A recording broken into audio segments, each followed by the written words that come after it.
ఇది పిఎం సూర్య గారు అనేటటువంటి ఒక పథకానికి సంబంధించి, అంటే మన ఇళ్ళ మీద సోలార్కి సంబంధించినటువంటిది కేంద్ర ప్రభుత్వం కొత్త పథకాన్ని తీసుకుని వచ్చింది. దేశవ్యాప్తంగా పునరుత్పాదక ఇంధన ఉత్పత్తిని ప్రోత్సహించేందుకు కేంద్ర ప్రభుత్వం పిఎం సూర్య గారి పథకాన్ని అందుబాటులోకి తెచ్చింది. రాష్ట్రంలో ఇప్పటిదాకా 56,000 ఇళ్లపైన ఏర్పాటు చేశారు. 14 లక్షల దరఖాస్తులు ఇప్పటి వరకు వస్తాయని. ఇది సోలార్ పవర్ఫుల్, బట్ ఎందుకు ఈ నిర్లక్ష్యం అని ఆంధ్రప్రదేశ్ హెడ్డింగ్ పెట్టింది. దీన్ని ఏంటి అంటే పిఎం సూర్య గారు అనేటటువంటి ఒక పథకాన్ని ఆంధ్రప్రదేశ్ రాష్ట్రంలో, ఇది దేశవ్యాప్తంగా ఉన్నటువంటి పథకం. దీనికి ఆంధ్రప్రదేశ్ రాష్ట్రంలో చంద్రబాబు నాయుడు గారి అధ్యక్షతన, అంటే ముఖ్యమంత్రి దీన్ని పర్యవేక్షిస్తున్నారు. ఇది 8,000 కోట్ల రూపాయల ప్రాజెక్టు ఆంధ్రప్రదేశ్లో. ఈ 8,000 కోట్ల రూపాయల ప్రాజెక్టుకి టెండర్లు లేకుండా ఇచ్చారు. అప్పుడు మీకు ఆంధ్రప్రదేశ్ వరుసగా రెండు రోజులు రాసింది, ఎందుకంటే వాళ్ళకి ఇంకా రాలా కమిషన్, ఇప్పటికీ రాలా స్టిల్.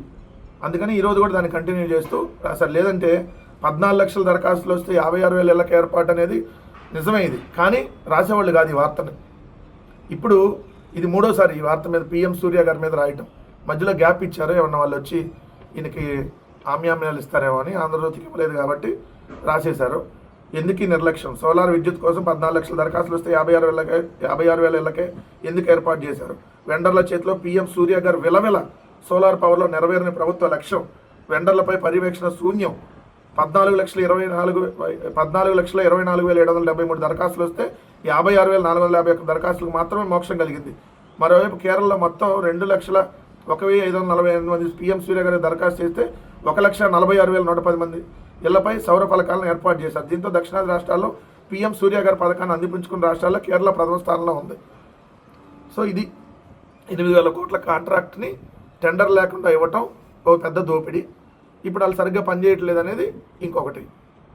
సో ఇప్పుడు ఆంధ్రజ్యోతి రాధాకృష్ణ మరి దీని మీద ముఖ్యమంత్రితో మాట్లాడి ఎప్పుడు చర్యలు తీసుకుంటున్నారు, మళ్ళీ వాళ్ళ రేపు డబ్బులు వచ్చేస్తే ఈ వార్త ఉండదు. ఈ మధ్యలో రాలా, ఒక 20 రోజుల క్రితం ఇప్పుడు ఈ వార్త వచ్చింది. ఈ మధ్యలో వాళ్ళకి డబ్బులు ఇవ్వలేదు కాబట్టి ఆంధ్రజ్యోతి రాధాకృష్ణ రాసేశాడు.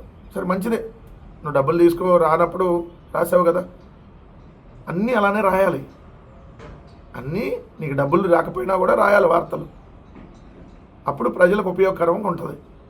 లేదంటే ఏమంటారు దీన్ని? బ్లాక్మెయిల్ రాజకీయాలు, బ్లాక్మెయిల్ కోసం రాసే వార్తలు అని అంటారు.